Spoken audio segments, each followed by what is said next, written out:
আপনি কি জানেন, হঠাৎ যদি আপনার ঘরে একটি মাকড়সা দেখা দেয় এবং তার জাল বুনতে শুরু করে, তবে এটি হতে পারে আল্লাহর পক্ষ থেকে একটি বিশেষ সংকেত, যেখানে লুকিয়ে আছে 5টি গুরুত্বপূর্ণ এবং গোপন বার্তা। কিছু ইসলামী আলেমগণ মনে করেন এই ধরনের সংকেত মানুষের জীবনের গভীর কোনো অর্থ বহন করে। আর আমাদের প্রিয় নবী মুহাম্মদ সাল্লাল্লাহু আলাইহি ওয়াসাল্লাম মাকড়সা সম্পর্কে এমন এক শিক্ষণীয় ঘটনা শেয়ার করেছেন, যা প্রতিটি মুসলমানের জানা ও চিন্তা করা উচিত। চলুন শুরু করি। আসসালামু আলাইকুম ওয়া রাহমাতুল্লাহ। প্রিয় সম্মানিত দর্শক, একটি মাকড়সা আল্লাহর এক বিস্ময়কর সৃষ্টি, আর এই ক্ষুদ্র প্রাণীর সঙ্গে জড়িয়ে আছে একটি গভীর শিক্ষা ও নবীজির পক্ষ থেকে একটি সুন্দর শিক্ষা।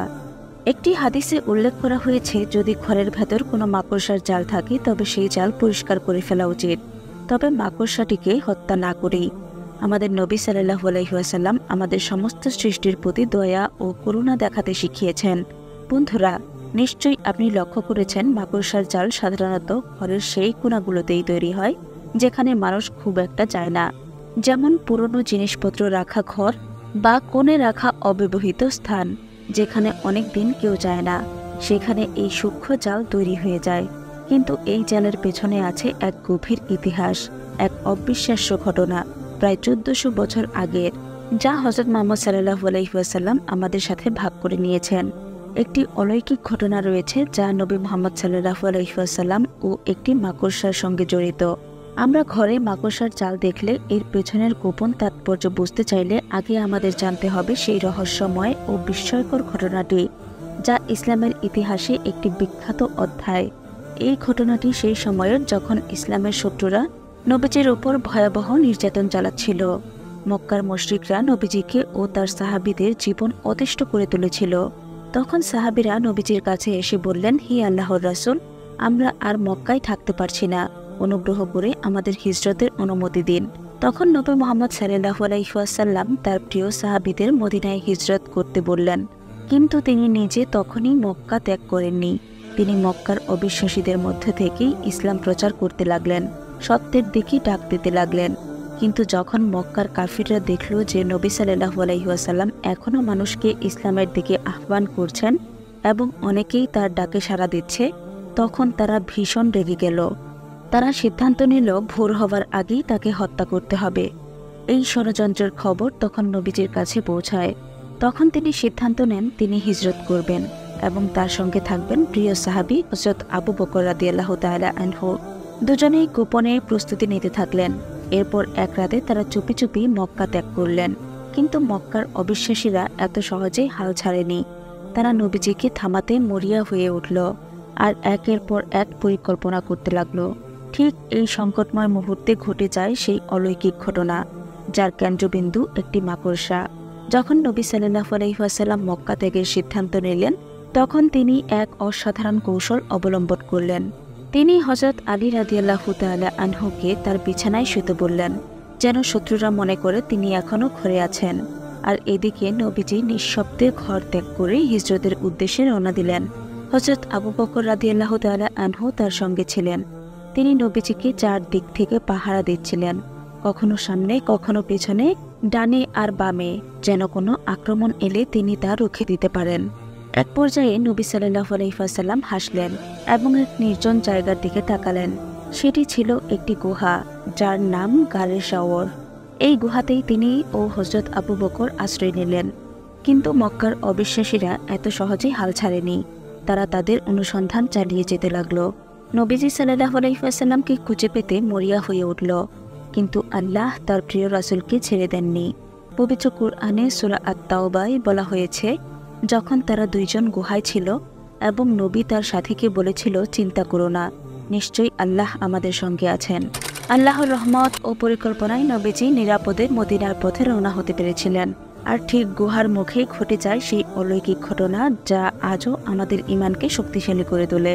তখন গুহার ভেতরে ছিলেন মাত্র 2 জন, নবী মুহাম্মদ সাল্লাল্লাহু আলাইহি ওয়াসাল্লাম এবং তার প্রিয় সঙ্গী হযরত আবু বকর রাদিয়াল্লাহু তাআলা আনহু। গুহায় ঢোকার পর হযরত আবু বকর কিছুটা দুশ্চিন্তাগ্রস্ত হয়ে পড়েন, কিন্তু নবীজি তাকে সান্ত্বনা দিয়ে বললেন, চিন্তা করো না, নিশ্চয়ই আল্লাহ আমাদের সঙ্গে আছেন।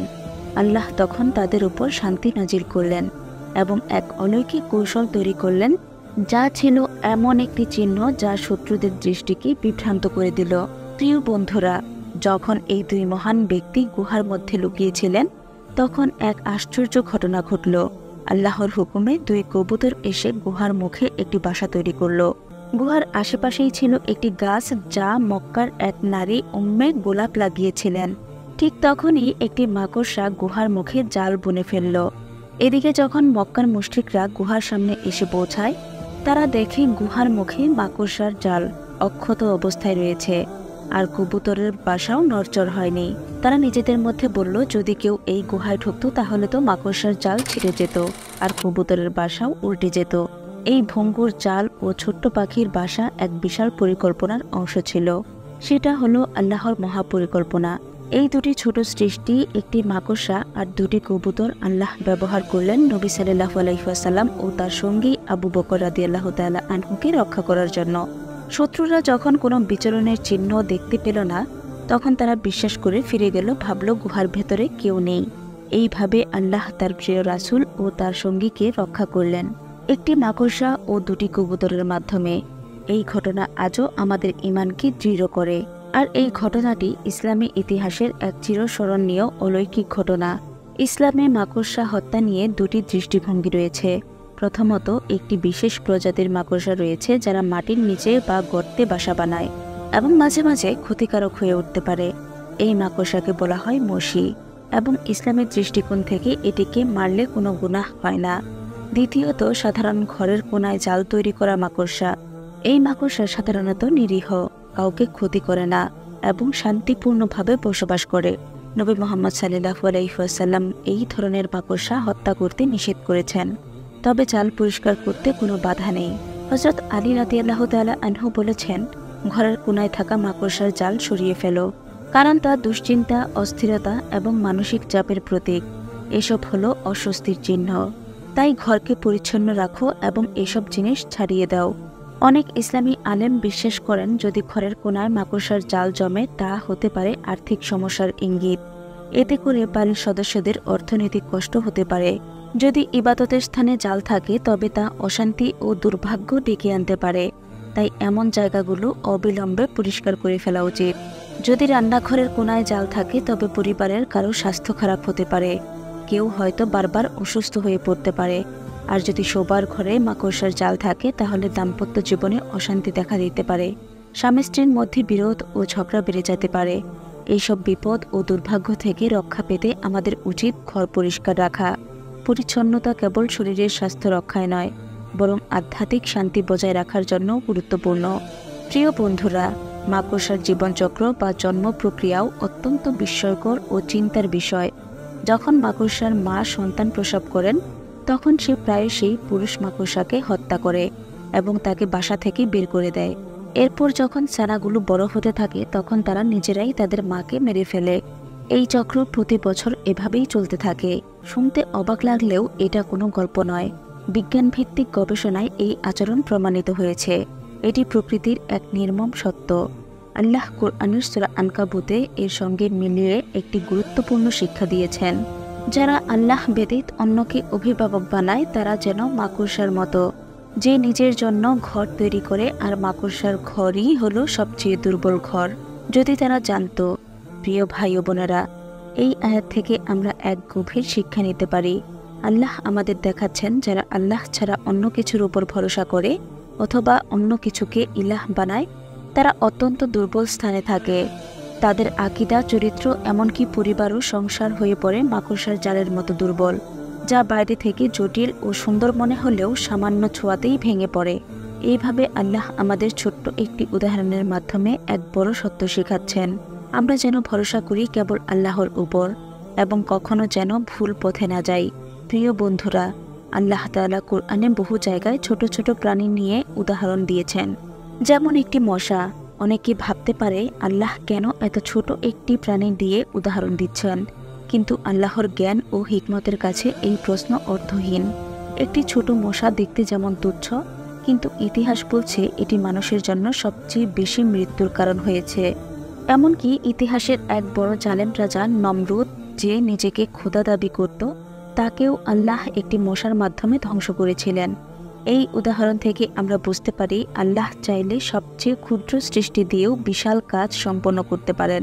আপনি নিশ্চয়ই শুনেছেন সেই বিখ্যাত কাহিনী যখন আব্রাহাম স্বস্তি ও হাতির বাহিনী নিয়ে কাবা শরীফ ধ্বংস করতে এসেছিল। তখন আল্লাহ ছোট ছোট পাখিদের পাঠিয়েছিলেন যারা পাথর ছুঁড়ে পুরো বাহিনী ধ্বংস করে দিয়েছিল। এইসব উদাহরণ আমাদের মনে করিয়ে দেয় আল্লাহর শক্তি সীমাহীন। তিনি ক্ষুদ্র থেকে ক্ষুদ্রতর জিনিস দিয়েও অসাধারণ কাজ করাতে সক্ষম। আবার দেখুন মাকড়সার জাল যেটা তৈরি হয় সূক্ষ্ম রেশমে, এটি সাধারণত স্টিলের চেয়েও 5 গুণ বেশি শক্তিশালী। তবুও কোরআনে এটি দুর্বলতার প্রতীক হিসেবে ব্যবহার করা হয়েছে। যখন মানুষ আল্লাহ ছাড়া অন্য কিছুর উপর ভরসা করে, আজকের দিনে আমরা দেখতে পাচ্ছি অনেক মানুষ এমন শিক্ষা ও মতবাদ প্রচার করছে যা মুসলিম পরিবারগুলোকে দুর্বল করে দিচ্ছে, তাদের ঈমান নষ্ট করে দিচ্ছে, একটি মাকড়সার জালের মতো ভঙ্গুর করে তুলছে। তারা চায় মুসলমানরা যেন ইসলামের পথ থেকে সরে যায়, তাদের বিশ্বাসকে ভেঙে দিয়ে নিজেদের মতবাদ ছড়িয়ে দিতে চায়। এই অবস্থায় আমাদের উচিত আল্লাহর কাছে এই দোয়া করা, হে আল্লাহ, আমাদের ক্ষমা করুন, আমাদের ঈমানকে মজবুত করুন এবং আমাদের পরিবারকে হেফাজত করুন। আমিন।